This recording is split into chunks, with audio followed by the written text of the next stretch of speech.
clamps. And I have here a set of 36-inch, 3/4-inch bar clamps. And bar clamps are a great alternative to those parallel clamps. They're just as strong and sturdy. The only difference is they don't have quite as big of a clamping surface, but still do a great job on most of your woodworking projects. Now here I am going to demonstrate just how you would glue up, say, a cutting board or something like that.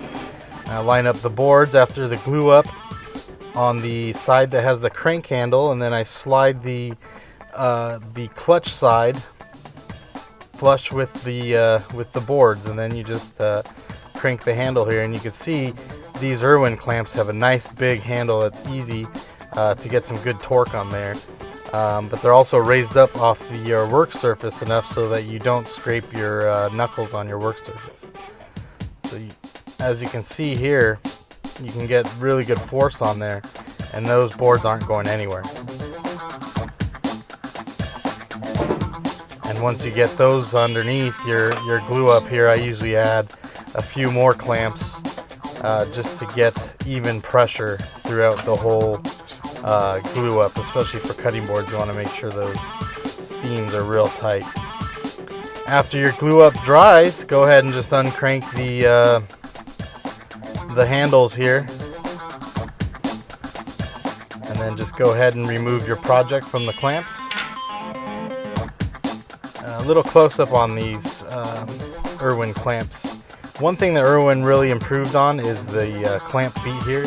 They're a lot wider than they used to be for good stability, and they also raise your project up off your work surface high enough so that, like I mentioned before, when you're cranking this handle, you're not scraping your knuckles on your work surface. Now, one thing I thought I should mention when I was reading the reviews on Amazon for this product, one of the, I guess, negative reviews was that because this handle is so big, when you crank it all the way closed, it doesn't tighten all the way. But for me, that's not really an issue. As you can see here, there's only 2 threads left.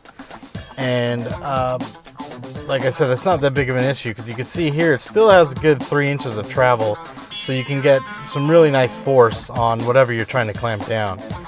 So again, for me, that's not really an issue. But I guess if you have to comment on something negative about these clamps, I guess that would be a good valid point. I'm going to turn these clamps over here and show you the underside, which you can see here they got the quad plate for the clutch, which really give that nice tight hold, and you actually don't need threaded pipe for these clamps. I have threaded pipe here just because I bought 2 36-inch pieces of pipe, but if you had a long piece of pipe and you wanted to cut your own sizes, you don't need to thread those ends because of this clutching system. It's real simple to install.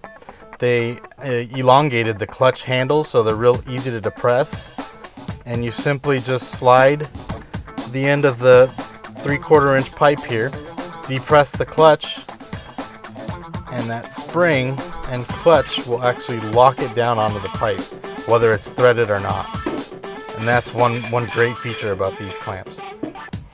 Some other pipe clamps out there don't have that feature. You actually have to thread the pipe into the clamp body.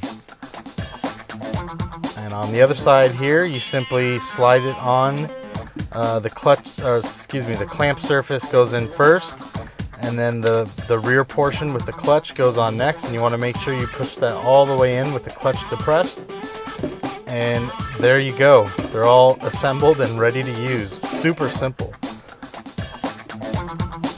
Alright, now that this thing's all assembled, you can go ahead and give it a little tug just to feel how strong the force is on these clutches. It really holds it on great.